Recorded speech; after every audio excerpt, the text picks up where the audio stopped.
Starting the stopwatch, and here we go. Beautiful, beautiful start. Let me just go ahead and stop that stopwatch. Reset. And, okay. Hello, all of you beautiful people, and welcome to episode 3 of the Snarkzuki podcast. I'm one of your hosts, DavidHazuki Hopkins, and joined once again by the lovely Darkwing Snark. You don't know me. One of these days we'll get that right. Today is not that day. Oh well, we'll keep it. Now, before we begin, I just want to give a big thanks to Joel Chaco, because without him, this would all sound even worse than it probably already does. There you go, there's some self-degradation straight away. Because there was a horrible fan noise during episode 2 that almost ruined it, but he's like, oh, all you have to do is do this, and you're good to go. And it's like, well, that saved the episode. Thank you.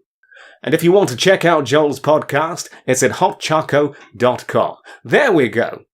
And also, he was the subject, or the inspiration of the subject of censorship last episode, but he's now gone on to release uncensored episodes through his Patreon. There you go, put it behind a paywall. That's how you do business. But yes. So thank you to him. And also his little techniques like actually wearing headphones, so voice doesn't bleed through. That would have been a big issue.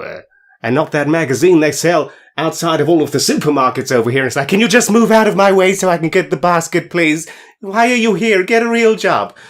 And that's one mark on the arsehole box for me today. And, as always... Only one? Yes, one of many, I'm sure. Now, as usual, I want you to go first. Thank you. While I sit back and listen, followed by judging. As you usually do. It is our thing. But it's all good. Today's topic that I want to bring to the table, you know, the metaphorical one, is do movies have to mean something to be considered good?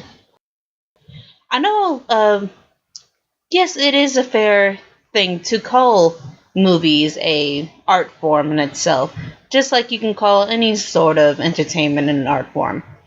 But I tend to see a lot these days how people go, I think, a little overboard with it and end up judging movies a little too harshly because of the fact that they want to see it as an art form rather than, well, sometimes a movie's not made for that purpose. Sometimes a movie's just made to entertain you. Mm-hmm. And my criteria for what I tend to consider what a good movie is tends to be about, like, how engaged I am towards that movie. Like, whether I care about the characters or if the story is well enough that I can follow it. Or, yeah, even sometimes, like, oh, hey, the animation, this is beautiful and I'm enjoying it for this. But, like, I don't feel like a movie has to be 100%, like, groundbreaking when it comes to, like, oh, hey, this movie, when I came out of the theaters, I'm suddenly a changed person. This made me see things in a new light. And I'm just thinking, well, not every movie's supposed to do that. Sometimes a movie's just there to kill time and entertain you. Because, like, for example, I've seen so many people compare the movie Sing to Zootopia, and it's like, well, that's not really a fair thing to do, because Zootopia had a purpose in mind.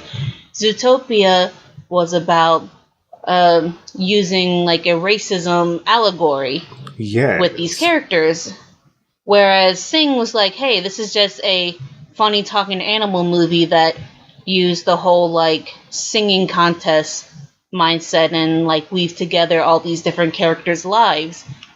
And I feel like it's not fair to compare the two in that way. The only thing they have in common is the fact that they came out around the same time and that they both have animals in them. And I'm just thinking, like, when I hear people go like, well, in Zootopia, there was a purpose to why they were animals, because it meant something. Because that helped show the predator and prey and how that equaled to racism. I'm just thinking, like, yes, that's true. That is a very good point. That's what that represented. It's like, but in Sing, that didn't mean anything. They were just animals just because. It's all marketing. Anthropomorphic animals appeal more to children. And then they grow up being furries. It's a whole cycle. Yes, the chain of command. I was just thinking, like, there's so many Disney movies, just in general, that have had this formula of, oh, hey, we're just going to have them be animal characters just because. Like, I'm thinking about the movie Robin Hood. You know the Robin Hood story. The one that messed me up because they had Jungle Book characters in. I'm like, wait, cartoon characters are real? What? No. And then there was Tailspin. I'm just like, that's the same bear. Oh my... Actually, they weren't technically the same bear. Don't ruin my childhood. That affected me for a very long time. No, it had the same... I will say they had the same voice actor, and they did, like, reuse when it came to, like, tracing over animation in that movie. There was a lot of that in Robin Hood. But they didn't... It wasn't technically the same bear. That's all I'm saying. No, but I thought it was like kind of like a cartoon. Like the actual cartoon character was real, but he was playing a different role, like a movie actor doing a different role. That messed me up. Anyway, you carry on. You thought it was like a Who Framed Roger Rabbit situation where they were actors? Pretty much, yes. Although I hadn't seen Who Framed Roger Rabbit at the time, so that was the thing. That ending of Roger Rabbit messed me up when the guy gets his eye, turns into a cartoon. That's nightmare fuel right there. His eyes bug up. Anyway, and then I watched it recently, a few years ago, and it turns out it was just the guy from Back to the Future, and it's like, oh, yes. Now I can... Christopher Lloyd. It's the same guy. It's no longer even remotely scary. Not even on a nostalgic level, but anyway. You know what's funny? Elijah has been watching that movie a lot, and he really loves it. But his favorite part is when Christopher Lloyd does that scream that he does when he's getting run over by the... What was that? The steamroller? The flattener thing. Yes. Like, that's his favorite part. He mimics that all the time. Like, no! Get them while they're young, yes. Yes. For anyone listening, Elijah is young Snark's baby brother. Wait, no, it's not. Cousin. It's not my brother. That's my nephew, dude. Close enough. You're not allowed to fuck it either way. That means it's family. There you go. And also pedophilia. I'm just thinking how much my mother would, like, hate her life right now if that was her kid. No, because Courtney just turned 18 last October. It's like, I'm free, yes, no more children. And it's like, oh God. Like, here's another one. Yes, that's how Malcolm in the Middle ended. And My Wife and Kids. It's like, hey, series finale, just have another kid, boom, boom, credits. It was the whole thing. Lazy writing. Yes. Speaking of easy writing, let's smoothly transition into what you were just talking about. Yeah. I'm sure it will work. Beautiful, yes. But, Robin Hood, there we go. Yeah, Robin Hood. I was just thinking, like, how that story itself, it's a very classic story, and there's, like, no purpose for them to be animals. And, like, nobody criticizes that. It's like, oh, yeah, that was just a movie we grew up with. It just is what it is. And like, yeah, I do feel like when it comes to movies, yeah, you should judge the quality of the work when it comes to the style. Because, like, if it looks bad, you're not going to want to watch it. But at the same time, it doesn't matter how well a movie looks, and it doesn't matter even how entertaining the characters are if you don't care about anything. If you're not engaged with the story. And I feel like that's what should matter more at the end of the day than whether or not, oh, hey, this movie, it's changing people, it's making people aware of things. And it's like, yeah, movies can do that too. Movies should do that. Yes, but, it's like, the term popcorn flick for a reason. You just want something to kind of switch your mind off to and enjoy the pretty colours. Yes, and I feel like we should be allowed to have those movies. Like, we should be allowed to have those, and we should be allowed to enjoy those without people, like, kind of, like, shitting on you for liking them. Who you said the first swear? I did. I feel like I should have put a not safe for work warning at the start of the censorship thing. We went from no swearing to about 50 swears in the 20-minute block last episode. But, if you're going to discuss censorship, what do you expect? But yes. Yes, just fight the system. Yes. Honey child. But yes, what do you think about that? Well, it depends who the audience is. I mean, most people all those little kids' channels with all the fancy, bright-coloured cartoons, most of that doesn't really teach you anything. But it's just something to have on in the background while the parents go upstairs and bang! So, everything serves its purpose. So, you were discussing My Little Pony earlier. That's an example of a show where even the creators didn't realise what kind of audience it would gain. You could go into the whole fairy thing and the bronies, but that is what it is. I try, if they're buying the merchandise, then more power to them, I guess, but it does get to a point where when you are trying to put a message into something and people are like, no, they don't care. I know that's kind of the opposite point you're making here, but I feel like that's worse in a way. When you actually do put meaning into it and no one gets it, you can kind of become a pretentious fucker in that regard, but going back to what you're actually saying in terms of just something not necessarily having to have a point, again, it's mainly children's shows I find that with, because I can't think of anything I've watched recently where it was just mindless garbage, but I don't really watch that much stuff anymore, so maybe I'm out of the loop. But things that still stick with me to this day are things that actually did have some substance to them. Things that you could watch later on and get things that you didn't get in the first place. Things like South Park or even The Simpsons. Like with things where Mr. Smithers is gay. I never picked up on that as a kid. I just saw it as a brightly coloured cartoon and I watched it because it was animated. But as you get older, extra layers reveal themselves through your life experiences and you're like, oh, it's as clear as day now. And those are the kind of shows that stick with you. But not everything needs to be that. Yes. They've got that Emoji movie coming out soon. I don't know what that's going to be. The Lego movie surprised me. That seemed like the most cynical thing possible. It's like, hey, we'll just advertise all of our different Lego sets for the kids to want to buy them again. And yeah, that's what they did, to be fair, but there was also a decent point in there, and it's a pretty good movie. So it just depends, really. Ultimately, it seems to be, if it's meant for kids, there's usually not much effort put into it. But then you do get some examples, like Phineas and Ferb, for example, where that actually speaks to adults as well. Like every now and again, they throw one towards the adults. And the way the creators describe that, it's not a show for kids that adults can watch. It's a show that everyone can watch. So, and I think that's a good way to look at it. They don't dumb it down, but they just don't talk over the audience as well. It's just all-inclusive. And you can have an all-inclusive show that still caters to different levels of intelligence, and I think that's good. So, I don't think it's necessarily fair that if it's made for kids that there's no effort put into it, though. Like, because I'm thinking about, like, movies that I really enjoyed, like Wreck-It Ralph. There was, like, a ton of effort put into that. And, like, I enjoyed that. Then again, I think Wreck-It Ralph had, like, a pretty good message behind it as well about, like, not judging people. And plus, there was also a whole disability metaphor with the child character in that movie.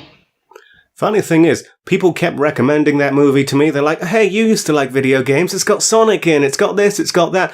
I've tried watching that 3 times, and I've literally fallen asleep all 3 times. I've never done that with any other movie that I can think of, and I did that 3 times with that. Maybe there's some kind of subliminal soundtrack going on, where it's kind of like those ASMR videos where, boom, you're out like a light by the end, but I don't know.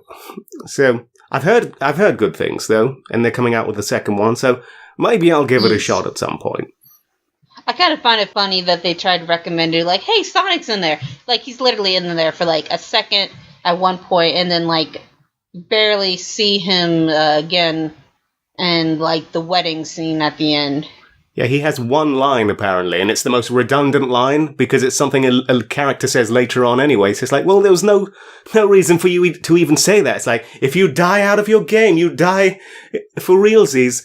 And then yes. By the time that actually happens, someone else says it anyway. It's like, why was Sonic in there again? And then Wreck-It Ralph was in the Sonic racing game, the transformed one, where they didn't have DavidHazuki. But anyway, that's the whole thing. Except in the PC version a year later, DLC for $2. Anyway. Are you advertising old video games now? Apparently, yes. It's just like, there you go. I kind of folded my arms and I'm like, no, it's too late. I cared about this game on day of release. You can't throw Ryo Hazuki into it 12 months later and think you can win me back. I've got integrity, damn it. I'll wait for it to go on sale and get it for $1. Didn't you buy it anyway? Yes, when it was on sale for $1, but they did not get that $2. I'm a man of principle. Yes. But okay. So anything else on that topic? No, I think I'm good. Alrighty then. So, with all of that said, I wanted to bring up the topic of motivation. I want to know what motivates you, what keeps you going, what brings you back up when you get knocked down. And when you put your best foot forward, your best content out there, and it gets about 3 views, and you're like, but that's better than what's on television. I see people making millions of dollars or whatever from things that are inferior to what I'm putting out there. And I put out my best work, and, you know, even tumbleweeds are getting more attention. What's going on here? But what stops you from just waving the white flag there, or the rainbow flag, or whatever flag you want, you know, different types out there, doesn't matter. And just keep on trying, keep on plugging forward, instead of plugging behind, because that's a whole kinky other thing. You can attach tails to butt plugs these days. What's the world coming to? I know, I've heard. That doesn't surprise me that you know. Okay. Well, The herd in quotation marks, yes. So I didn't hear it from people I personally know, David. I just know that that's a thing. Yes, a friend, of course. Yes. So no, not even that. Who's also named Snark. It was more like I've heard stories of people wearing butt plugs to high school and then people taking them out. Never mind. It's raises so many questions, none of which I actually want the answer to. So I'll move on and just say, well, what I just said. Any thoughts on that? Because you pump out a lot of artwork, and I know it's your dream to be realized or remembered, and just have your content basically be put in a book, or you've got all these stories you write, and I've read a couple of them. I really enjoy them, and I feel like you're putting out better stuff than things that have been published. But what stops you from being discouraged when you finally hit send and it enters the internet space, and you think you're just going to sit back, and suddenly next day someone's going to knock on your door and be like, here's infinite money for what you just did. Well done, you. Well, I think, first of all, I think it helps that I don't actually think that. But, I think at the end of the day, everything that I do when it comes to, like, art and when it comes to, like, my stories and stuff like that, I'm not really doing it for other people. Like, when it comes to my art, I'm drawing because I need the distraction in order to, like, distract my body and my mind from my physical pain, from my disabilities. That's one of the things that motivates me. And another thing is, when it comes to the stories, it's just Mooney, my wife, and I just writing together because we want to have fun. We want to create a story. It's about us entertaining ourselves. And if other people enjoy it, well, that's nice. That's actually really good. But the point was we wanted to enjoy it. It was very self-indulgent work. I feel like that's what all my work is, really. It's just self-indulgent. And it's like, hey, even if none of you guys actually care about it, even if none of you guys care that I put 3 days of effort into this piece and only got like 3 notes. Even if that's the case, at the end of the day, it was for me. It was for me to pass the time, for me to entertain myself. And yeah, I did that. That was my main goal, and I accomplished that. It would be nice. Yeah, it would be nice to have people, say something like, oh, hey, this is a good piece. I enjoyed what you did. It would be nice if it would spread out more. But I also know that the stuff that I like it's a very niche crowd. Like, not everybody likes Disney ducks, for example. Like, I know that's just me in my little corner of the internet, so like, I don't expect big things either. But does that little corner of the internet show vocal support? Do you notice certain people keep coming out of the woodwork every time you post something? Yes, I do. Actually, I have followers that have, like, been with me through multiple fandoms. It's like, it was kind of funny. Mooney and I wrote a story for a completely different show called Pen Zero Part-Time Hero. And we ended up getting a comment, like, from someone on Anonymous going, a story where somebody actually likes soup? I think hell just froze over. And I'm like, have I actually made soup comments that many times that somebody would point that out? Is soup a character name, or is that an actual bowl of soup? An actual bowl of soup, yes. Alright then. It's hard to tell these days. I thought someone was like, hey, that character is such an unlikable fucker. Someone wrote a story where they're actually likable? Well, tiggle my ass and call me pink. That's how that saying goes, right? Pretty sure it's not, but it's creativity that counts. Yeah. Creativity through misspoken hearsay or misheard phrases. Yeah. Anyway. Do you have an end goal in place with this kind of stuff? Like, in a few years from now, are you trying to grow that audience at all, expand your horizons? I know everything you're doing, you're improving on what you did before, and you look back on even just a year ago and you just think, oh, instantly notice all these problems with it, like the shading or the lighting or whatever, the composition. And then, in a way, you might feel kind of sad about that, but that's almost the best self-compliment in a way, because you can look at that and think, hey, that was my best a year ago, and without even realizing it, because when you're in the day-to-day, you don't really notice your improvement. But when you actually look back at a certain period of time, it's like, whoa there, I have improved. That's wonderful. And then you keep on going. I actually notice my improvement all the time. Like, because I draw so much and I keep all my stuff from over the years, I can just, like, look back to, like, a month ago and see, like, oh, hey, I've improved in this way.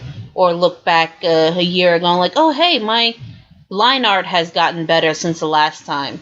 Or, like, oh, hey, I noticed in this piece I phrased this in a way that I could have written it better. And yeah, I take into account that and I apply that to the next piece that I draw. Like, oh, hey, because I notice as this is a thing, I'm going to try to keep it in mind the next time. And I've noticed your stories have improved as well, just in terms of structure and things like that, and the way you word things. So, all good stuff there. I was going to say that when it comes to, like, an end goal, like, I do have actual original ideas that I would like to work on, but I feel like part of that is you need to have, like, the mindset for it, because you're creating a whole world from scratch, and like, that takes a lot of time and effort to build and make sure that, okay, these are all the pieces that I want to put together in order to create this. And it's just, your motivation has to be there, your heart has to be there at that moment in time in order for it to be good, because otherwise it's like, well, I just put all this effort into something and, like, I'm not the biggest fan of it. Yeah, it works structurally, but I'm like, I'm not feeling it. Yes, and if you're not enjoying it, then that basically means there's a chance that no one will. Because if at the very least you're putting out something that you know you enjoy, that's one person that you know is going to enjoy it. And that's a good foundation. Because if it's something you're just like, you're half-arsing it, and you're not even sure if anyone's going to like it, you could have just wasted all of that time. But if it's something that you feel like you're going to enjoy and you can actually look back on and it will make you laugh or smile or whatever, or just something you can be proud of, that, ultimately you're bulletproof there in that regard. Doesn't matter if anyone likes it. It's just like, I made this. Yeah, this is a good representation of me. So, yes. Curious about one thing. Do you ever go back to an old story and edit it, or an old picture and update it, or do you just look at it and carry on from that point and just think, that's how it was at the time, we'll leave it as it is, but just learn from that and improve the next one?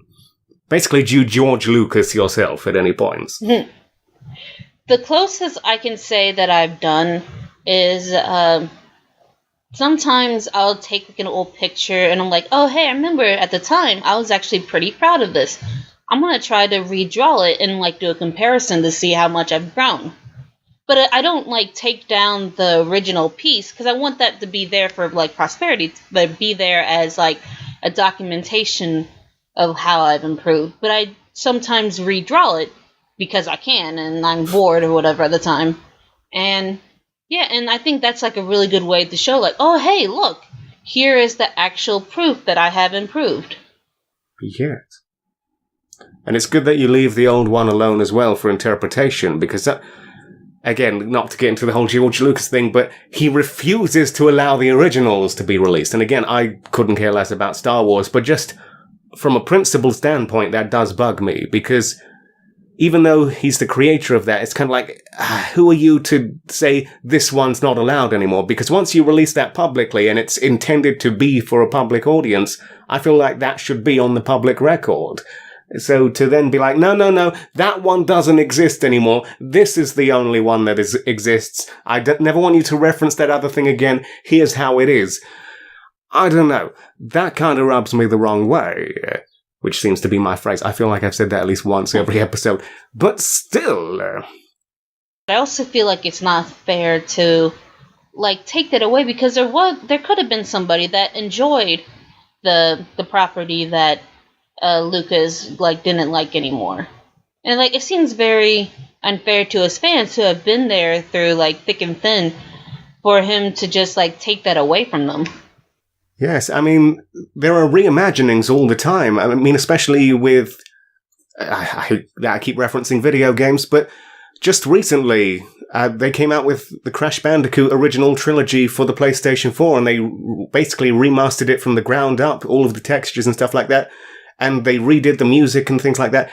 And that's there if you want it. And in some ways it's better, in some ways it's worse. But, you know, that's up for interpretation, really. Maybe some people absolutely hate everything they've done and like, it's blasphemous! Leave it as it was! But the great thing about that is no one has taken away those old ones. They're still there. Yes. And you could argue that no one's, you know, snatched away your old VHS tapes of Star Wars or whatever that had the original versions on them, but those degrade over time. So the fact that as, you know, technology has advanced and digital reproductions keep getting made on different formats, they're more and more convenient.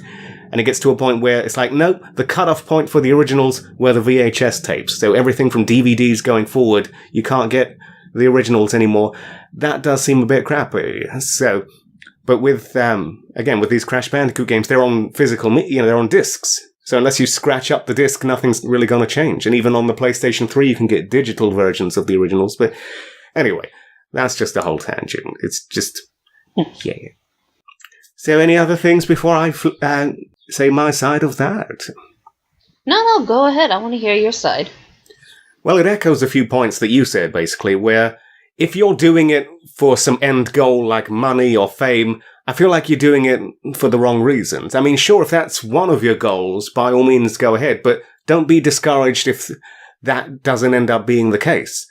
I mean, I know the dream is to basically be financially secure and stable from your passions. I mean, that's pretty much everyone's goal. No one wants to flip burgers at McDonald's 40 hours a week and then just spend a few hours of their free time working on their passion, but there are people like, I remember Kevin Smith, he was the big inspiration for a lot of people back in the day because he was working at the supermarket or a Quick Stop or whatever, and he used that location to film Clerks in the evening, and then he basically made a movie. He maxed out a bunch of credit cards, and he kind of put it all on the line because he put himself in 30 grand's worth of debt.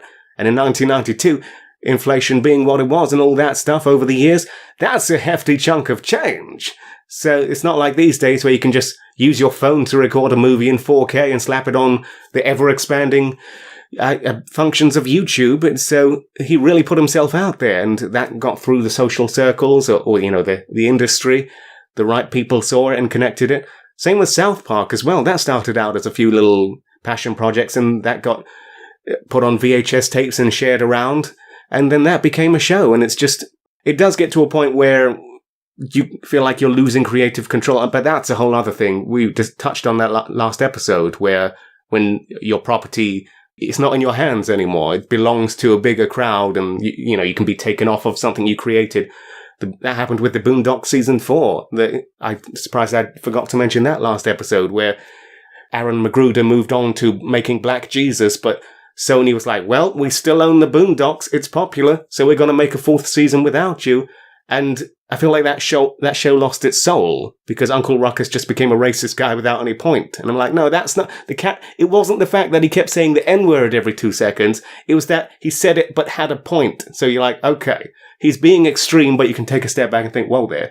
But yeah, and tying that back into what we're talking about right now, don't have that be the end goal. Just if, as I said before, if you're putting out something that you appreciate and it's something you would actually enjoy, then that should be all that matters. That should be your number one driving force there. And if other people like it, great. I mean, like this podcast we're doing right now, we're doing it because we enjoy each other's company, and if we can make something fun that other people enjoy, great.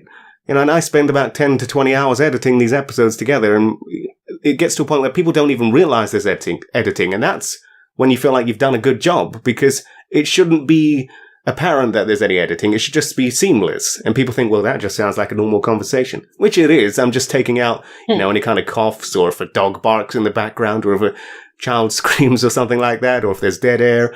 But you take away all of that.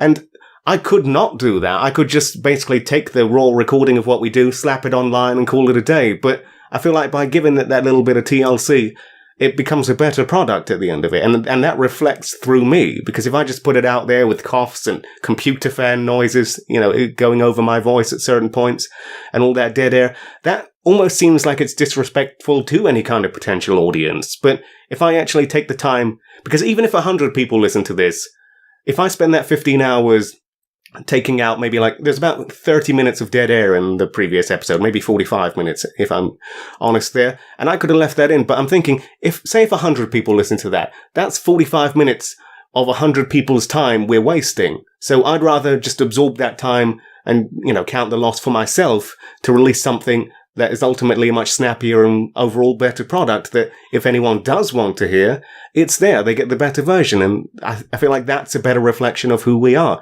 So, or if I make any kind of videos or something, I obsess over the timing of the jokes, because that's very important. I remember listening to the behind-the-scenes stuff of Home Movies, that old cartoon, and they said that in the first 5 episodes, they did the audio first, no scripts or anything. They were just talking into a room and just ad-libbing. But then they would take that and spend about 5 hours editing that down into a 22-minute perfect audio file. And they said that even just having an extra, tenth of a second pause can ruin a joke. So I do things like that, where I listen to the audio and I play it back. I take out a little, a tenth of a second or a frame of animation or whatever, or a frame of footage, and I play it back and I'm like, does it work that much? Does it work better that way, worse that way? And it's the kind of stuff, if you're watching it, you wouldn't notice. But if it gets a laugh out of someone, or even myself, it was worth it. And again, if you're doing, it should get to a point where people don't even realize why it works. It just works. And anyway, so ultimately that's it. With this podcast, even if at its peak even if just one person listens to this, that, I feel like that was worth it in a way. So, or another example, actually, I hear a lot of people, they complain, it's like, oh, we only get X amount of views or whatever, for argument's sake, say, oh, my views are down, we only get 100 views or something like that, or 1,000 or 1,000,000, whoever it is, someone like PewDiePie would complain if his videos only get 1 million views instead of an average of 5 million. But those are still people. Imagine if you were in a room with that many people, you'd probably just have a panic attack. So, if you're putting out things and about 10 people are enjoying it, that's still 10 people who are enjoying it. Is that not enough? I mean, it goes back to what you were saying, where it would be nice if they communicated that a bit more, because sometimes you get these people, they could follow you for years, be pretty much diehard fans, but never, ever let you know that. I mean, I'm guilty of that too. There are many shows where the creators don't even know I exist, and they have such an impact on my life, and I've gone in the directions I've gone because of these things, and they don't even know I exist. And it's so much easier these days through Facebook and Twitter to, actually contact the people. It's no longer fan letters into the wind. And I remember you did that as well. You sent a letter to Dan Povenmire, one of the creators of Phineas and Ferb, and he said he actually wrote back. That must have been wonderful for you. Yeah, he did. Yeah, it was to the point that, because I wasn't actually writing to expect anything back. I just wrote like, hey, I wanted you to know that your show mattered to me, and that because of everything I go through, like, your show helps me, like, move on from my pain for a while. It has made me laugh. It has brought so much joy to me, and that I just want you to know that. And I sent pictures, like, I not even like, here's my artwork, pimp me out, bro. It was just like, no, I drew, like, really funny little, like, pictures of their characters for both of them, and I sent it to them, and I got a letter back, and they were like, hey, I really appreciate everything you're talking about. I know people with fibromyalgia, and like, hey, I feel like your art is really good. If you want, I can write you a letter to CalArts in order to get you to go to the school. And I was like, whoa, that's really flattering. I did not expect any of this. But, like, my end goal wasn't to, like, go like, creator, notice me, I'm your fan. It was like, no, I just wanted you to know that your show meant something to me, and if you, like, never responded to this, I would have been fine. Yes.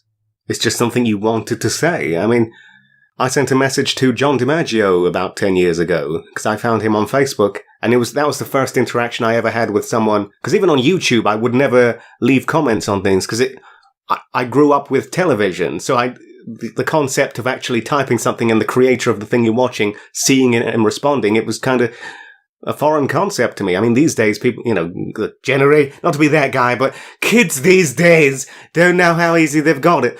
But yet starting all little console wars and other little racial slurs in the comments, I'm like, come on, TV never used to be this.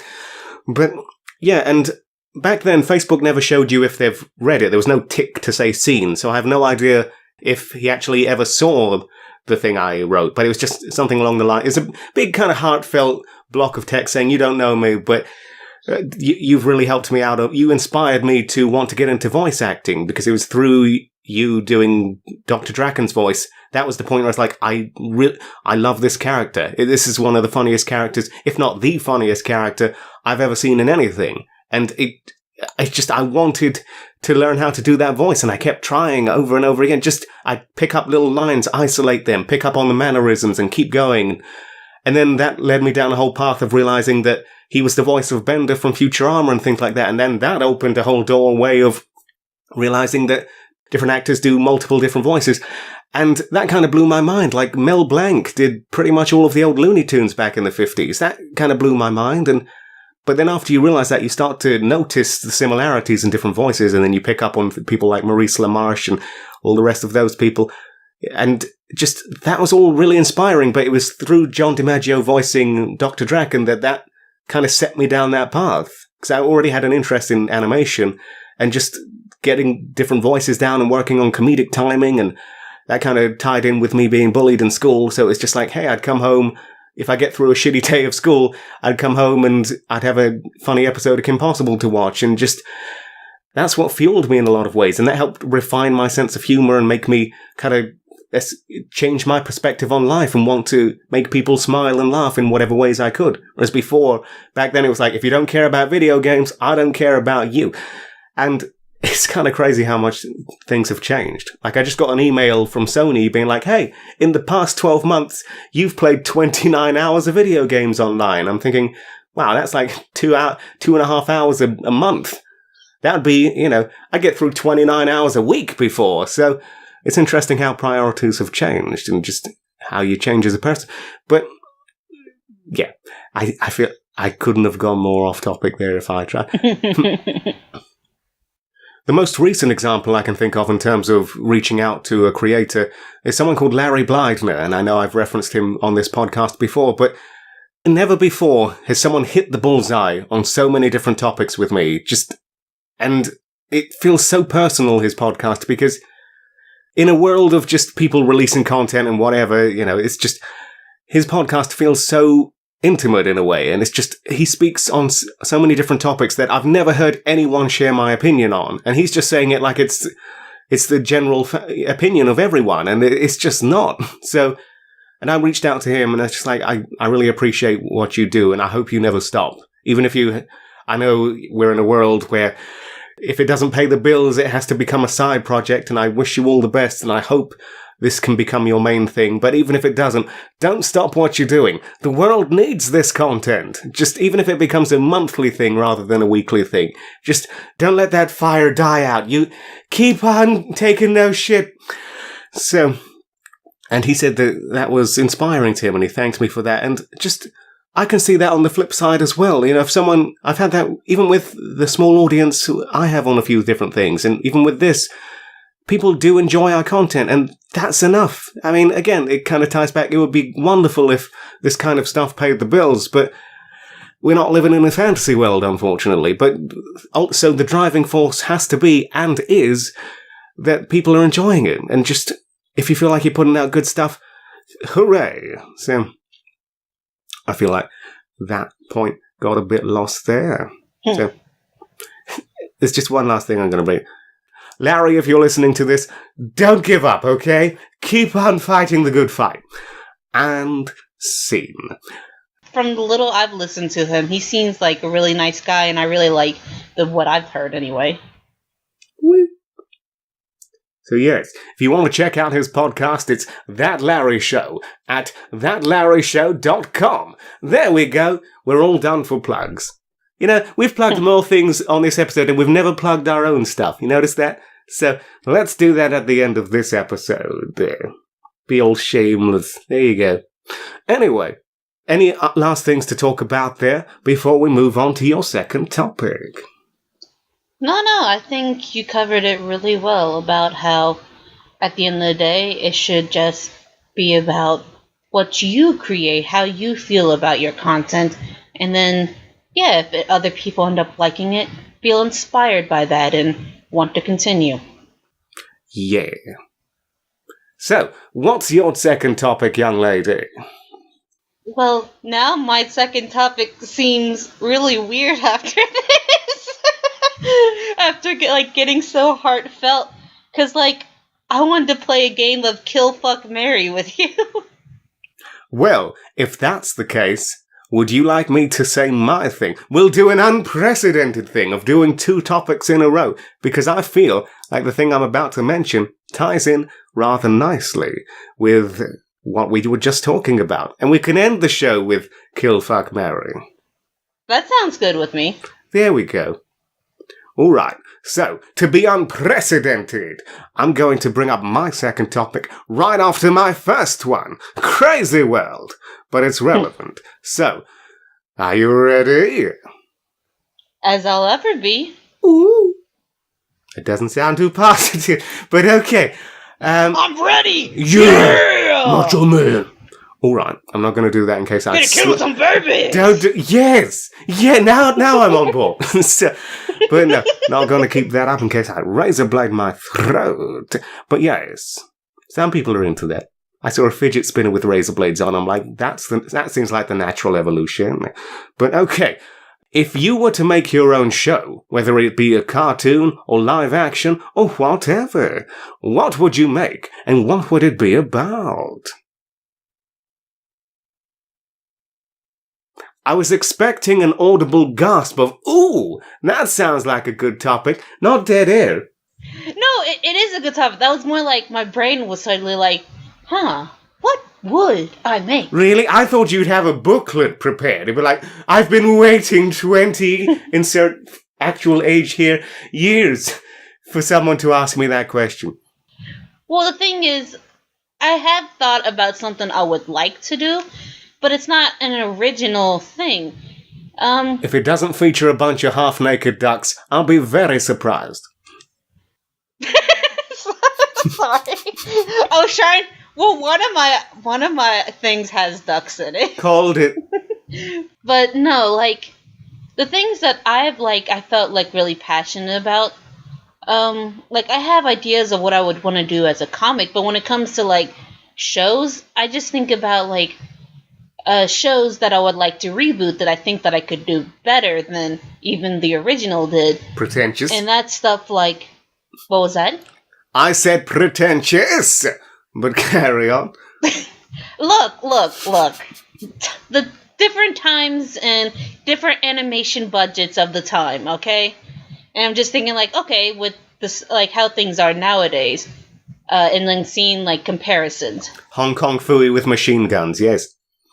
No, but I think it would be really fun to do a reboot of Count Duckula.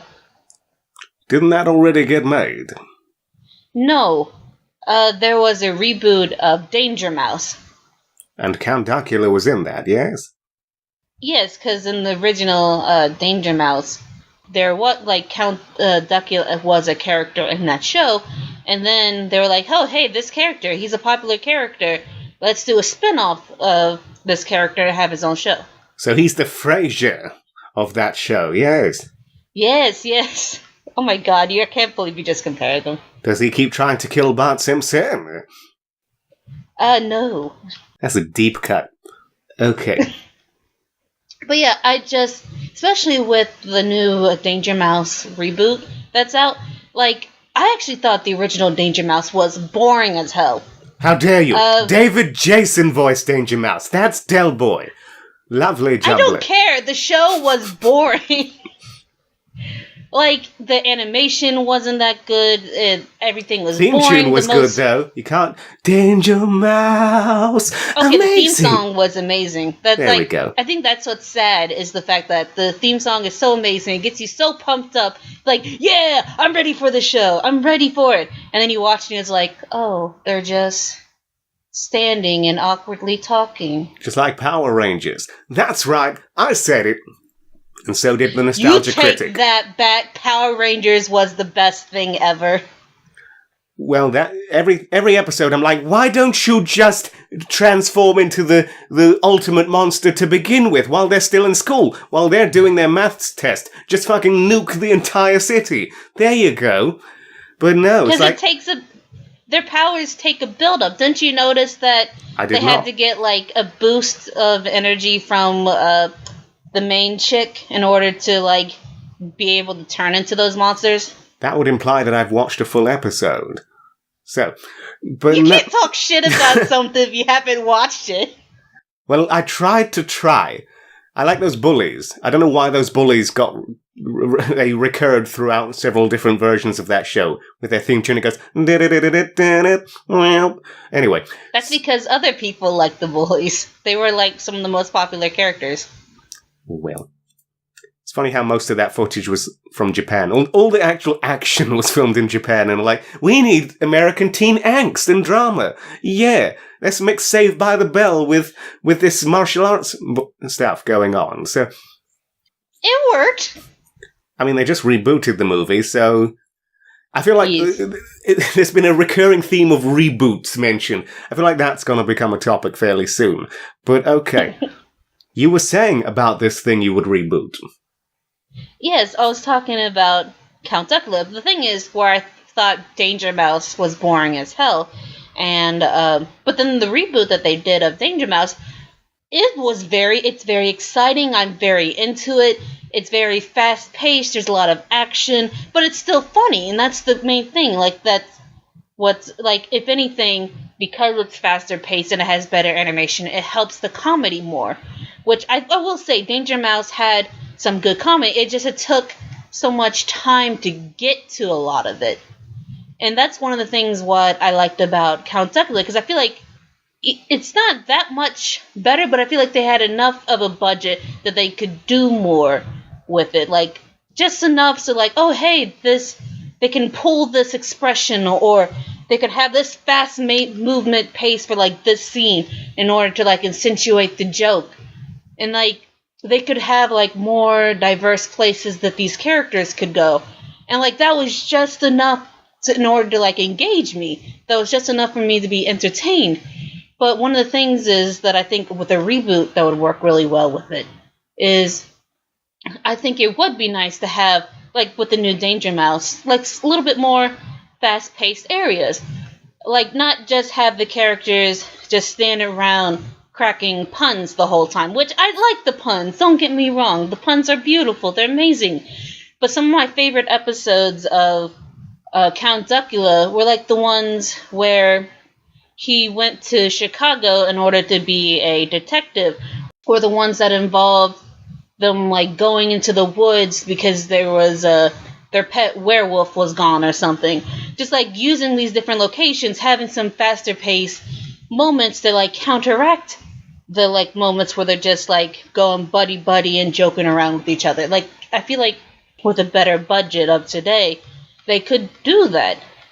And it would be good, it would be enjoyable, and especially if you maybe add a little bit more of a modern element, like what Count Duckula did with the character. Because he was like, oh hey, I'm a guy who's stuck with these old fuddy-duddies, and I just want to be newer and hipper. And I feel like you can crack so many jokes about some guy trying too hard to be hip and new. I mean, that was Draken's whole thing for a while. It's like, faux sheezy, she gizzle, or something like that. So, it's anyway. faux sheezy, it's off the heezy. Yes. How do you not remember that? That was a different line. Anyway, no, faux shizzle, she gizzle. There we go. That was the one. Anyway, it's like 6 Draken references in one episode. Need to cut that. That needs to be my thing where I'm like, one at most. We have to ration it. No, I like Draken. Don't take him away from me. That's how we met. It is. Yes. Through our love of the same character, yes. Yes, I'm surprised we didn't reference that last episode when you were saying about all the different people you've met through fandoms. Slipped my mind somehow. But yes. But now people know our deep, dark secrets. Yes, I was a nerd who reviewed Kim Possible episodes when it came back for a 4th season. I'm like, they showed 4 episodes and Draken was only in it for a combined total of 2 minutes. But it was still nice to see him again after 2 or 3 years or whatever it was. And then you commented being like, hey, etc., etc. I guess you were looking for Kim Possible episodes and you were like, that's not Draken, but I'll watch it anyway. And here we are. Ta-da! It was all a big mistake. That was the defining moment where the Titanic started to sink. But oh well. The iceberg was on track. We could have avoided it. No, I wouldn't take this friendship back for anything. I enjoy your company. That's cute. See, I accepted the compliment that time. Going back to the first episode, we're learning. Yeah. Yes, soon you will just accept things and, like, let it wash over you like a sexy river. One day I'll accept the damn compliment without throwing it back as a passive-aggressive joke mixed with self-degradation, because that gets old quickly. Anyway, more about this original show you have in mind. Except wasn't original because it's a reboot. But yes, that's what I was saying. Like, the only other idea is I would also like to see a reboot done of the Gummy Bears. And you really look. This really should be the topic of reboots. I really thought in all these years that you'd have this idea, like this ultimate idea, where sure you take inspiration from things, but you were just like, okay, here's what I'd make. I'd have full creative control, or intellectual property rights. I won't have to dance around that subject. I mean, hell, just to quickly preview what my thing is, it's basically an adult Kim Possible, but, not a pornographic one, just, Venture Brothers style adult, where they're not restricted by Disney. I don't know. I think I would like to watch a Kim Possible porno. I think that would be fun. Well, Shigo did have her moments, yes. Yes, just have her and Draken bang in an elevator. Boom, bang. There we go. There's a fan fiction in there somewhere. I know, I read it. Which you made me read one time, yes. It was a good fanfic.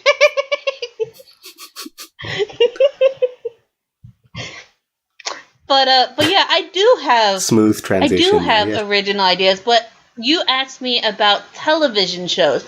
The ideas I have are specific for comics or specific for, oh hey, I want to write a story about this. All right, last minute transition then. The thing you just said. No, that's not what this is about. It is now. Redcon, new plan. All right. I have a... You're welcome, audience. Like, now you gotta listen to me even more. What? Wait. Did we, like, transition into this because you didn't want to hear me talk about the gummy bears? On a subconscious level, probably yes. I already forgot you mentioned gummy bears, so clearly my brain went into just, ultimate hit the red switch in case of gummy bears emergency.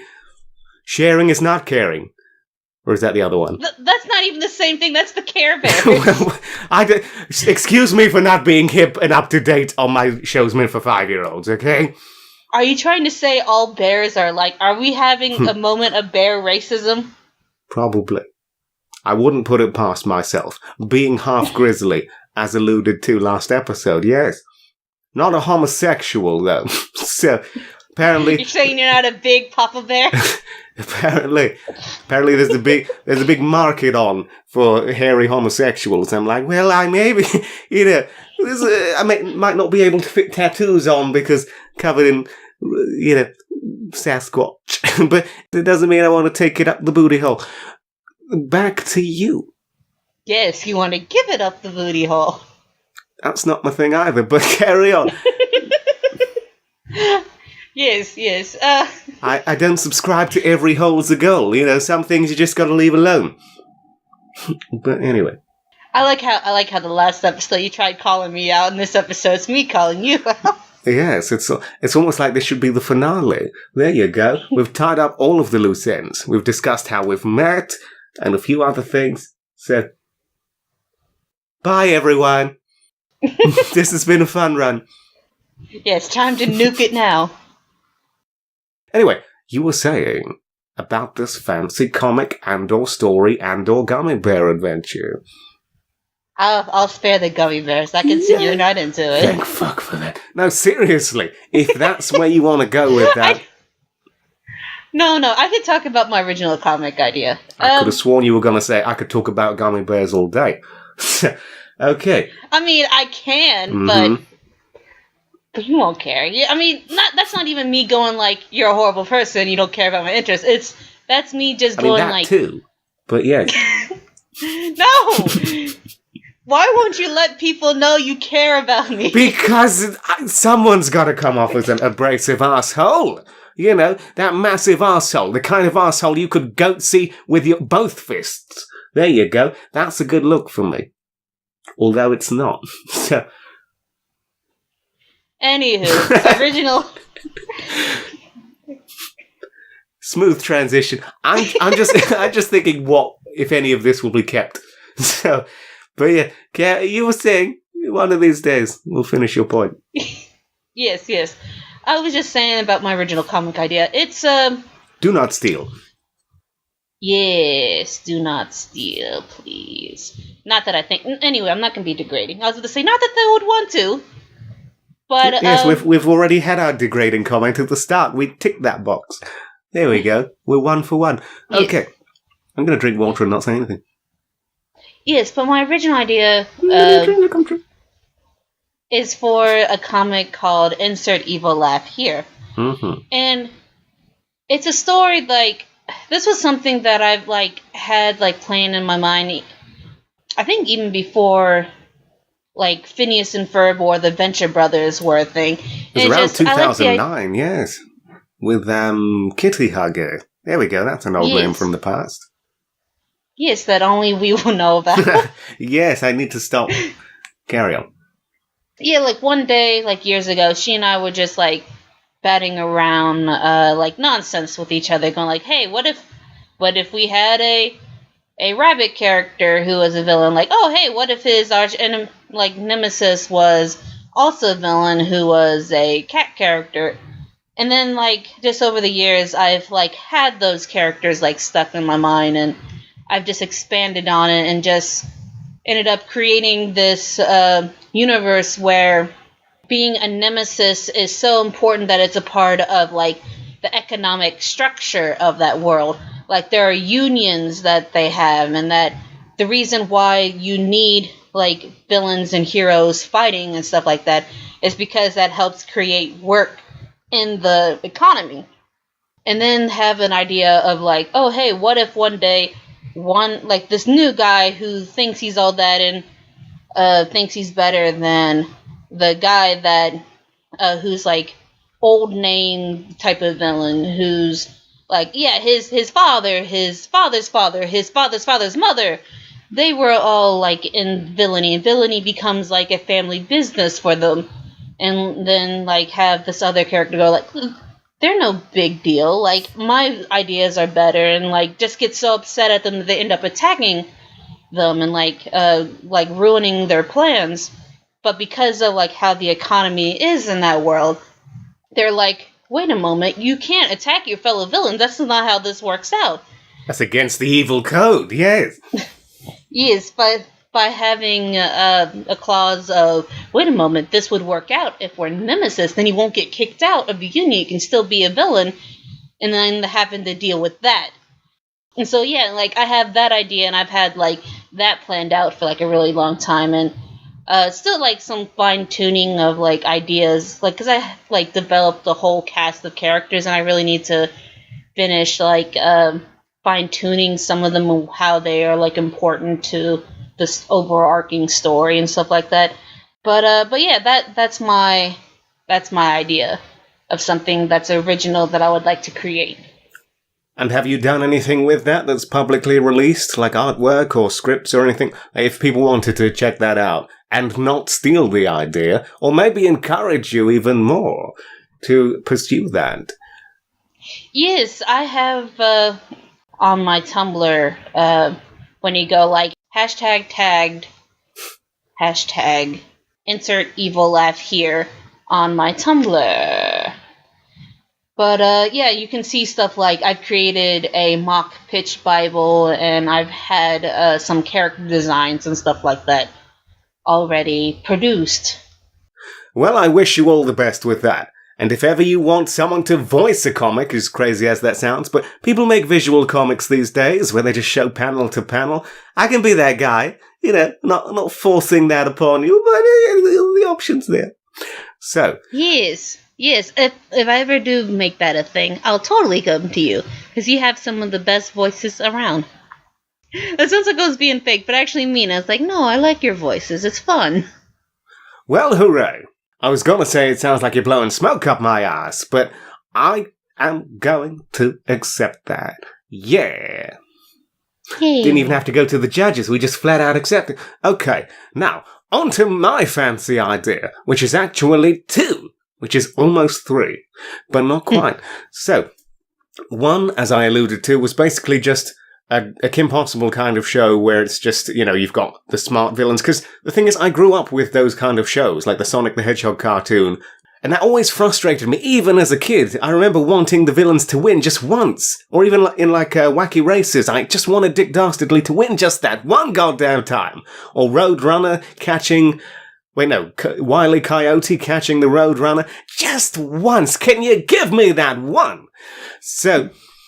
even if it ends up being a dream or something, they did that on Phineas and Ferb, where the kids finally got busted, but it ended up being all a dream or some time travel BS. So that always kind of stuck with me, and that's what I really liked about Kim Possible, was even though the villains don't win, they at least allude to that, they reference that, and it's no longer about the heroes winning, it's about there being very good characters there. You watch it for the characters, and again, I know I keep referencing Phineas and Ferb, but Doofenshmirtz from that is just...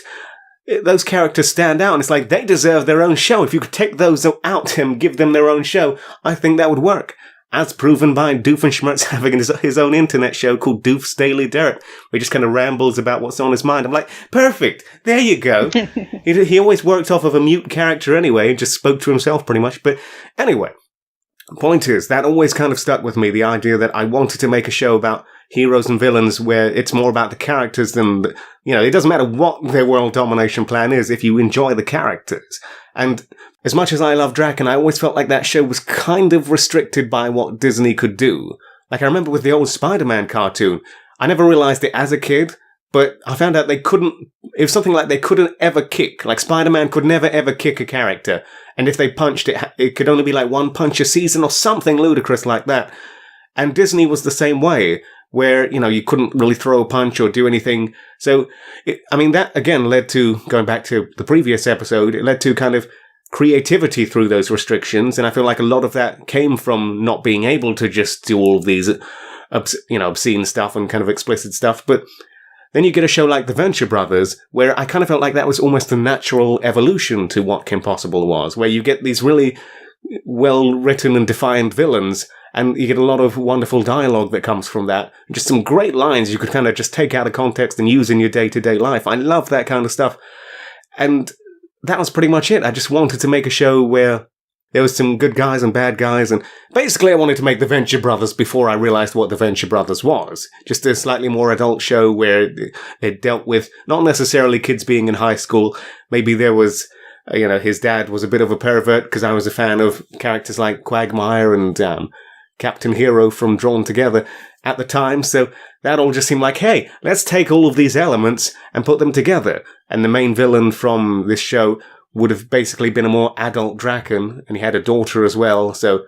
And again, that ended up kind of being what Phineas and Ferb turned out to be, where Doofenshmirtz has a daughter, and there's that kind of dynamic there, and it's probably going to end up where he ends up being good. So, all of my ideas have pretty much been done, is what I'm trying to say.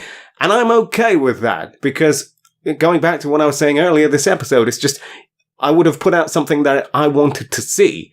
And if someone else can do that for me anyway, I'm just like, well, that saves me some time and effort. This is pretty much exactly what I would have made, and I'm a big fan of it. So there you go.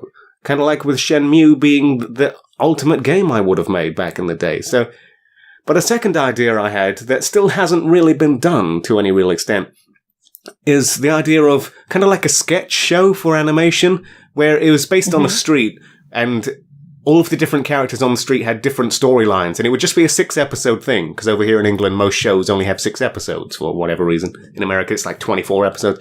That's a whole other thing. And it was just going to be, you'd follow all these different characters, and eventually their storylines would kind of tie together. And one character that I still want to bring to life in some form, there was a certain house where there was a seemingly very friendly guy, but he was actually kind of a very, very mentally unstable serial killer. And whenever anyone would knock on his door, it would lead to him basically just cutting them up and adding him to his basement full of body parts. But then as the story would progress, certain actual main characters from the episodes would cross paths with him. And then that would kind of be the big thing of who's going to come out on top of that. And I really like that idea of just eventually you get all these separate stories that eventually tie together towards the end and the story arcs build. And just how that plays off with each other. Maybe certain characters end up dying and other characters move into the houses, and just playing with that dynamic. And I mean, the closest thing to that, again, was kind of like the League of Gentlemen. That was a comedy sketch show with live action characters, and it was 3 different people playing all of the different characters. And they did certain things like that where eventually the storylines would tie into each other, but it wasn't quite what I had in mind, because that was more, they kind of hit the reset button at the end of every episode, whereas this, it would be more of a continual thing. Yeah, that's all I'll really say on that. That wasn't quite as riveting as I assumed it would be, but that's still an idea I want to keep kind of close to my chest, because it's still a thing that's possible. So, but the mistake I made originally was I went too broad with it, because I'm only one guy. I originally wanted it to be like a 2-part first episode, and I'm just like, yeah, I'm going to animate all of this by myself. No need for an army of Korean children being paid sub-minimum wage like the big studios do. No. I can do this all by my sexy lonesome.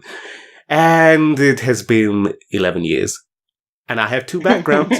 So I have a script and 2 backgrounds and a bunch of character designs. And most of that was done 9 years ago. You should try, going over it sometimes and seeing what you would keep, seeing what you would get rid of and change. And, it's a lot easier these days for people to get in contact with, studios because of the internet and stuff like that. You could always try, having your idea, putting together a pitch Bible, and then, actually, pitching it to a company. Yes. The passion's still there. Maybe I'll make it one day. I said that with such little conviction, but yeah. You never know, if you end up, magically having, a reasonable budget in order to do that, you could probably try to get, a small team of animators to help you. I feel like that's my problem. If I could just overwatch other people drawing it. There you go. That's a thing. Snark. But no. So. I'm busy. Will become unbusy. That's not a word, but it is now. Okay. No, thank you. Said Frizz. All right. So. Now, as we mentioned earlier, what do you want to bring up as your final topic of the episode? Well, I thought it might be fun for us to actually play a game for a change. A sexy game? Actually, it is. Ooh. Well, actually, it depends on what you think of as sexy. Have you got all day? Gather round. A lady dressed as Catwoman. If it's not that, you've lost me. You're going to be highly disappointed. Disappointed face. But yes, let me give a bit of a backstory to why I'm bringing this up. If you don't It all mind. started in 3rd grade. Yes, that's the key point. So it did not start in 3rd grade. This was literally 2 weeks ago. It was the basketball team. You were too short to join the team, and they made fun of you. But if they just gave you a chance, you could have made that 3-point shot and saved the game. It's not that, is it? I could have, though, but that's not what right? this is about. But no. See, what had happened was 2 weeks ago, my brother Darius and I were babysitting our nephew, Elijah. Who is not your brother. Yes, he was not my brother, as we alluded to earlier. Yes. Those sexy illusions. But yes, in order to, entertain him and keep him from having a tantrum, because he's been having a lot of tantrums since his mother has been going back to work lately. Ooh. And, I know, the baby drama. But, in order to entertain him, we've been putting on the Mickey Mouse shorts that Disney has been making the past few years. Now, are you talking about cartoon shorts or actual shorts and just dancing around being like, look, my butt's got Goofy on it? I'm crazy. I'm talking about cartoon shorts. I'm not going to spend, shake. 10 minutes just watching people shake their ass, dude. Well, you could pre-record it, put it on a loop, have it just one of those animated GIFs or GIFs or SHRIFs. That's probably how you pronounce it. Yes. But no, I'm talking about animated shorts, as in cartoons. Mickey Mouse's Clubhouse, yes, a very exclusive No, we're not club. talking about Mickey Mouse Clubhouse. That's something completely different. That's as far as my references go. Unless you want to talk about those little pillows, the tum-tums or something like that, these weird little deformed things where it's like, Disney and their cynical marketing. It's just everything. It's like, what can't we put Mickey Mouse's face on? Postage stamps. Jesus. Anyway. And yet, I would buy them. You did buy them and sent me a letter one time with the Mickey Mouse stamp. Anyway. Fun backstory. Yes. But, yes, but the shorts that he was watching, we put that on, and then my brother just randomly asked after, the 3rd episode, he was like, hey. What the hell's going on? If you could, but between Goofy, Donald, and Mickey, if you could kill one, fuck one, and marry one, who would it be? Are those things mutually exclusive? Because you could probably knock out 2 or 3 of those with the same character. No, each one had to specifically have one answer. You would say that was particularly morbid for me thinking about that with a bit more thought. So, okay. Yeah, you have to specifically choose one, and it's okay, you will kill this character, but you will fuck this character, but this character you will marry. And the whole time the baby was in the room, yes? Yes. He's not gonna know what we're talking about. It'll scar him for life, like the time I found a bunch of used balloons under my parents' bed as a child, as I was playing hide and seek. And it wasn't until, just many years later, and, mind drifts as it does, and a little thought unlocks, and it's like, oh my god. Those weren't balloons! Oh god! Did you try to blow them up at one point? I did not, but I feel like I'm... Then again, I feel like I may have blacked that part out of my mind, so... It's like, hey, why is this balloon all gooey? Anyway, no, this balloon's sad. Let me cheer it up. A very salty balloon. You see, when I say it, I can mentally block out what I'm going to say. But when you say it, didn't prepare for that. Oh, no. Hey, at least I don't have to worry about the thought of my parents banging. Trying to think why that was. I'm like, wait, no, you're not the one with two mothers. That's someone else. That's someone from Canada. But anyway. So, about asking this baby if he's going to fuck Mickey Mouse. No. We didn't ask him. Well, he was right there. That's just rude not to.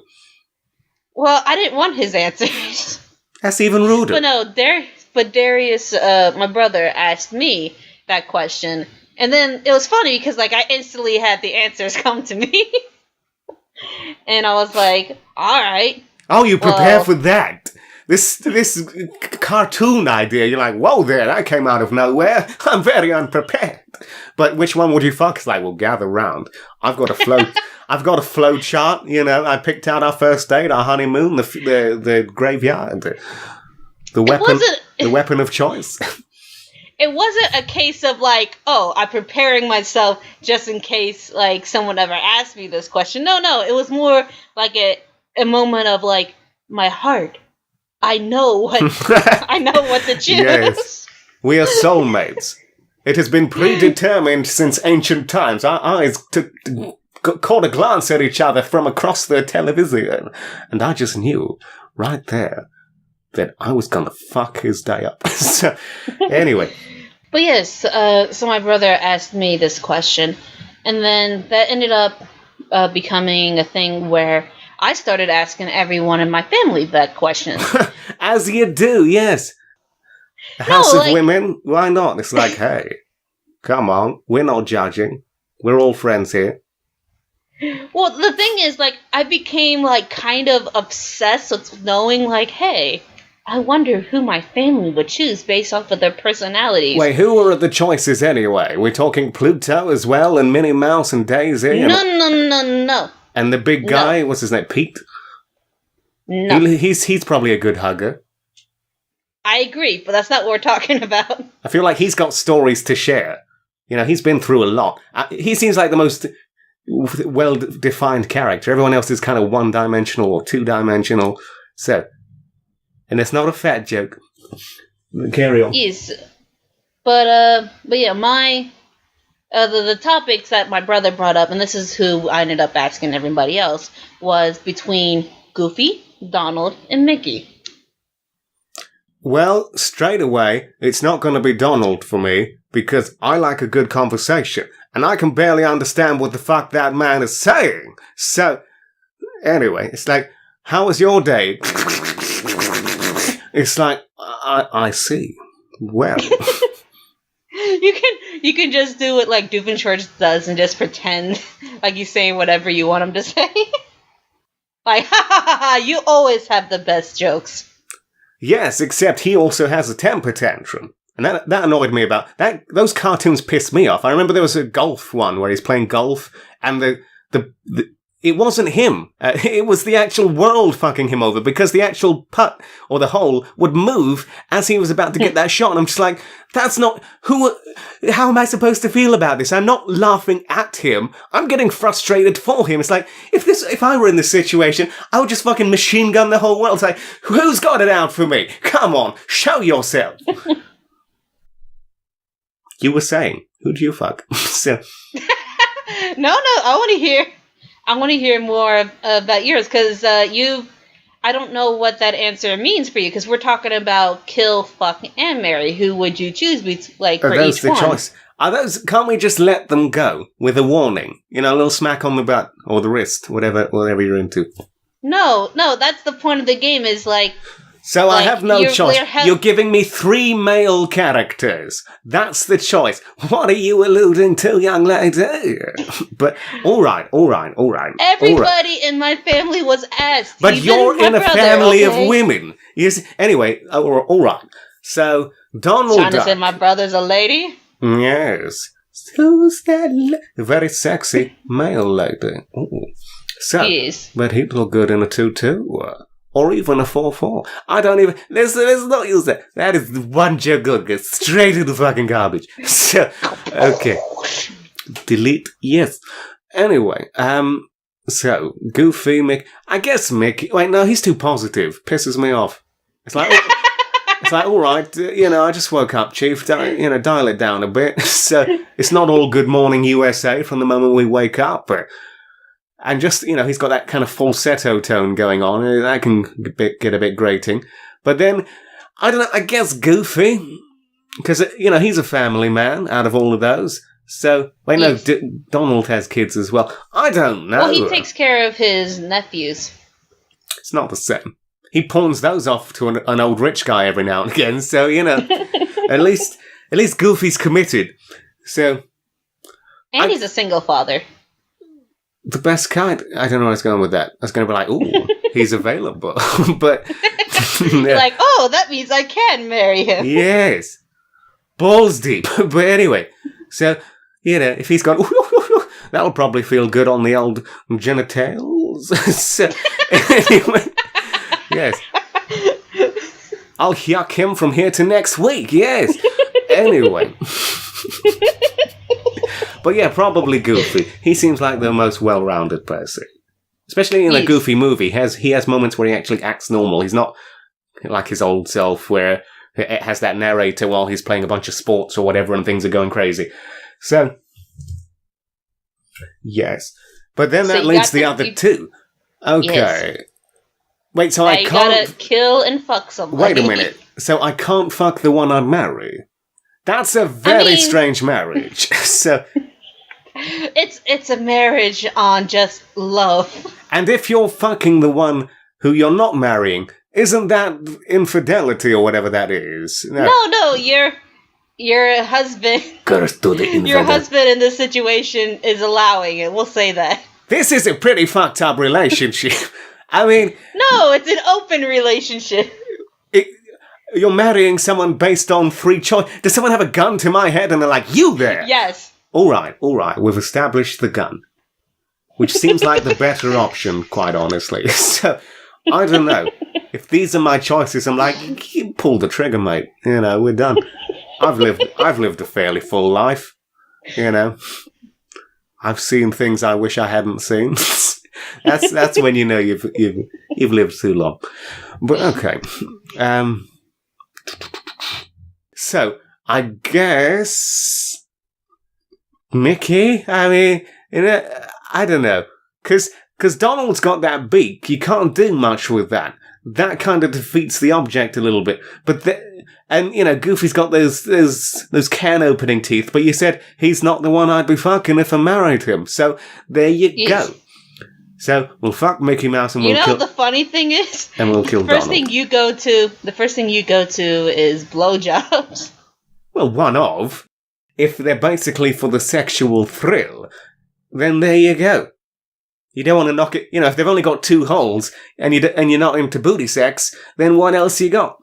So, well, ducks... Well, depending on the type of... Are you going to upsell butt sex with ducks to me now? Is that... It's like, well... I'm just going into, the I'll science throw here. in one of those scented pine trees. Sweeten the deal. So, no, I'm just saying that money back there are guarantee. There are a lot of species of birds that have something called a cloaca. Of course they do. Why wouldn't you know that? So, okay. 3 episodes in a row of animal facts. Yes. They should turn that into a dedicated section. Just like today's episode of Animal Facts with Snark. Yes. Hey, you know, a duck birds looks good in glasses and a shirt. So. Jesus Christ! Not everything has to come back to Scrooge McDuck. Oh, but it does. See, that was you. You said that. You were alluding to him. You named him and shamed him. Anyway, he's probably been around the block a few times. He'd be up for it. And he's got money, so, give him a heart attack midway through. Really give it your A game and boom. You're set for life. I know a few gold diggers like that. I think we killed everything. So those were my choices. I'd marry Goofy, that beautiful stallion of a man. I'd fuck the ever-loving shit out of Mickey Mouse, and I'd axe in a heartbeat young Donald. So, what about you, young lady? Let's flip it back over to you. Well, for the same reason why you would marry Goofy, I would Hey, I marry saw him. Goofy. He's my man. I called dibs. We all heard it.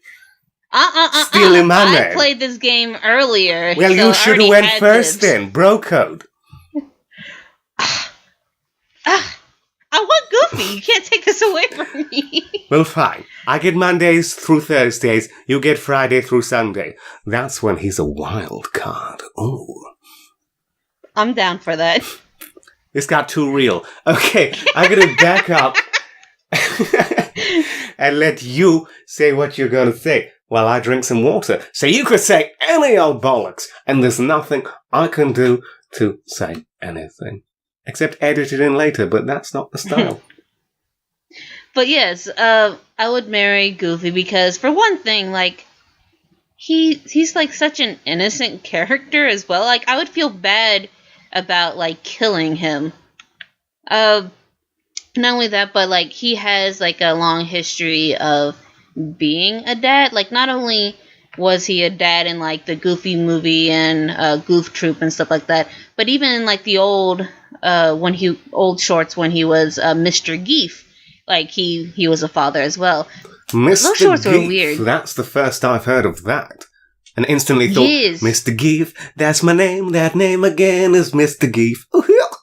There we go. Gosh. They could probably use that. But, you took that from Mr. Plow. That was the reference, dawned yes. on me.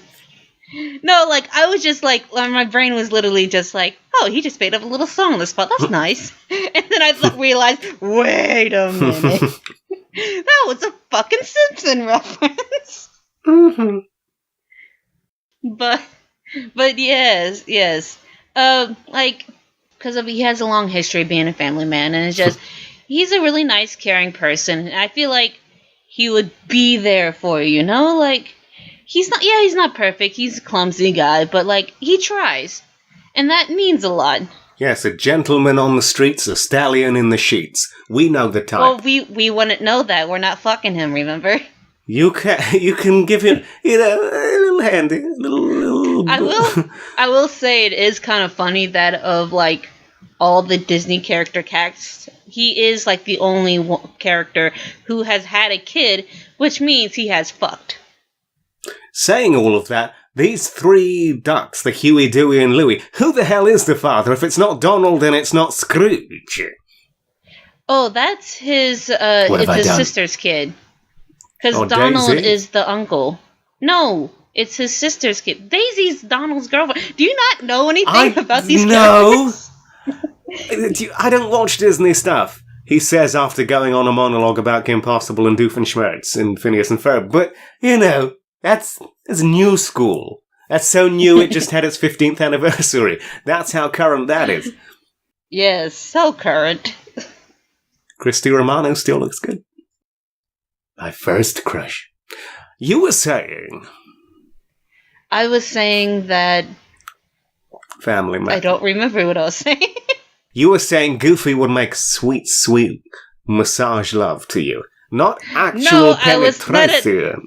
I was not saying that. I was saying that we're not fucking him, we're marrying him. But I was Show some saying that goddamn class. of all the characters in, like, the Disney lineup, he is the only one who has fucked. Ooh. Unless he did the whole turkey baster thing. Maybe he's a flaming homosexual. Who knows? You never know. You really don't these days. Neil Patrick Harris surprised me. I'm just like, Jesus, you played yourself as a womanizer. Literally, you played yourself snorting cocaine off of a naked woman's ass. Then you come out as getting some chef pounding you up the buns.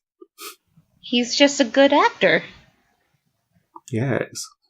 I like how they reference that in the third Harold and Kumar movie, where it's just all to get publicity. So, it's like, I said make it look real, not gay as shit. But anyway, it's good. It was a pretty good movie. Second one was pretty shit. Anyway, back to, I'm going to stop interrupting with unnecessary tangents. Yes, don't you want to hear which of the characters I'd like to fuck? Boy, do I! Been waiting all day for this. Yes. Well, of the other two, personally, I would fuck Donald Duck. Audible gasp. Well, the reason why is because of the two, I actually like Donald as a character more. Because, honestly, I think... Because he's a duck? No, that's not why. And he's related to Scrooge. You think that you can work up the corporate or the family ladder.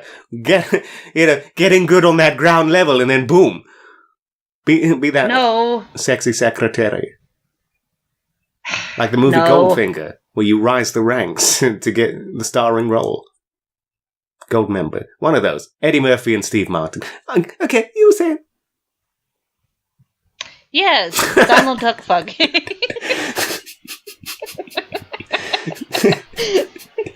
One of these days. We'll finish this. Just know the more you interrupt, the more you have to edit. Or maybe I'll be a narcissist and keep it all in. Be like, that's good. There's good stuff. I like the bit where I say the things. I like when my mouth does things. Ooh. Said the bishop to the sailor. But yes. So, it's not how that goes. But, yes, I was saying that of the two, I enjoy Donald Duck more as a character because I kind of think Mickey Mouse is boring as heck and that he has as much personality as a piece of stale toast. You know how it is. That's insulting to toast. I know. Toast has more flavor.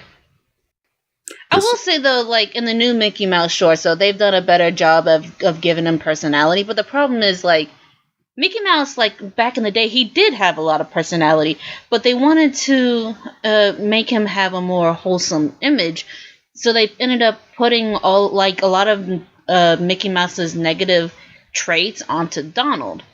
And then it's like, well, if you take away he used to be mischievous. Yes, if you take away Mickey Mouse's, like, negative traits, then you don't have much left over. It makes him boring. It doesn't give him much to work with. But in the new Mickey Mouse shorts, I will give them credit and say that they've, like, kind of made him a bit of an adrenaline junkie, which has been, like, really funny how that's put them into, like, really awkward situations. I have heard good things about those, whatever it's called, the weird art style ones. Yes. But yeah, that's saying that I would kill him. Well, I mean, he's had it coming for a while, to be fair. I mean, 80's an old age, or 90, whatever he is now. 89, probably, if 28 was when Steamboat came out. I will say that I am kind of a bit upset that Mickey Mouse is, like, our American mascot, but then, like, everywhere else in the world, Donald Duck and his family are, like, the most popular characters. Like, why can't we have that? Well, that's news to me. Why can't we have the beloved Donald? You sure about that? I went in the Disney store being a grown man and couldn't find anything other than princess dresses. So unless there's a princess doll, I saw more Daisy merchandise, her in her fancy princess dresses. And then I started, the more and more steps I took into the store to try and find Phineas and Ferb Perry stuff during my obsessive phase, I was like, every step I take into the store, or shop, as we say over here, is one step extra I'm going to have to take in the opposite direction and have all of the parents judging me while I have a big bushy beard and they're like, what the fuck is he doing in here? Save the children. So, long story short, they didn't have any merchandise for me. Dresses didn't fit. Oh, I'm sorry. Do we have to get that with your tiara? That was so 2 episodes ago. You gotta get current. It's going to reference having a dick in my hand like before, but no, that was a whole 1 episode ago. I don't, by the way. Got a stopwatch. It's like a penis. It's like the balls of the penis. Ooh, especially now it's on 0-0. Anyway, none of this is going to get used. I'm going to stop. You carry on. I'm done. I gave my answer. That was it? Yes, I'd marry Goofy, I'd fuck Donald, and I'd kill Mickey Mouse, that son of a bitch. Beautiful. Good night, everyone. But no. That's the note to end on. Now, For the past 2 episodes, I've had motivational speeches, but this time, I don't have one prepared, because we had the whole topic of motivation. I figured it would get put in there somewhere. So, yeah. Bye. No. You can't end it like that. Sucks to be you. Yeah. Yeah, here, let me do it then. Jesus. All right. Gather round, everyone. Young Snarkzuki is going to give you some deep, deep shit. Yes. Remember that you are more than the expectations that people put on you. That as long as you are enjoying yourself, as long as you're trying your best, be proud of yourself. We know you're trying your best. You know you're trying your best. And that's all we can really ask from you. That's quitter talk. God damn it, no it's not. But okay. Now, before we go, I feel like we should actually plug some of our own things for once. Now, if you're watching or listening to this on YouTube, it's all in the video description, links to what we're all about. Same with SoundCloud if you're listening on that. But if this is just an abstract MP3 you found in a bottle in the wild while stranded on a desert island, but also have some form of, some way of listening to it, then what are your links, young Snark? Well, first of all, you can find me in the trash can, but no. Hey, don't tell them about our meeting spot. That is our spot, no one else. I thought our meeting spot was I was about to make some bullshit up, but my mind went blank. Well, that would be a change of pace for this. So yes, some old bullshit. Yes. Heavens to Megatroid. You can find me as Darkwing Snark on the following sites. I'm on Tumblr. I'm on DeviantArt. And you can also support my Patreon over at, that's also Darkwing Snark as well. You have a Patreon, I didn't know that. There you go. I do, I have a Patreon. You're learning things about me today. Yes. Just like I learned that you would fuck Mickey Mouse over Donald Duck. Yes, bend him over a flat table, or just pin him up against the wall while a roaring flame from the living room fire is, flicker. I feel like you're flickering to the beat of your going heart. off of that. I feel like you're trailing off because you're losing yourself to the fantasy. Yes, except it's not Mickey Mouse's Catwoman. But they're all basically the same at the end of the day. Paper bag it, close your eyes, it's all the same. So, there's a life lesson. That's this week's life lesson, everyone. Paper bag it, close your eyes. Anyway. Also, my stuff is DavidHazuki. There we go. DavidHazuki. Yeah. That's my favorite song. Unless you're American, then it's Z. Because we say Z over here. Like fancy pants. Anyway. So, your Patreon is Darkwing Snark. Are there any perks on that? Do people throw a few bucks your way and get a personalized drawing? No, but they get to pitch. see the artwork. They get to see my artwork first. Just consider it more like a tip jar. I'm not telling people they have to give me money, but if they want, I'm there. There you go. Fund the little people so they can grow. And then become the big people who no longer give a shit about the little people. It's like, pah, I'm not that person anymore. Go fuck yourself, everyone. I climb up the ladder so I can shit downwards, not help other people up. That's just crazy talk. I would never do that. Bye, everyone.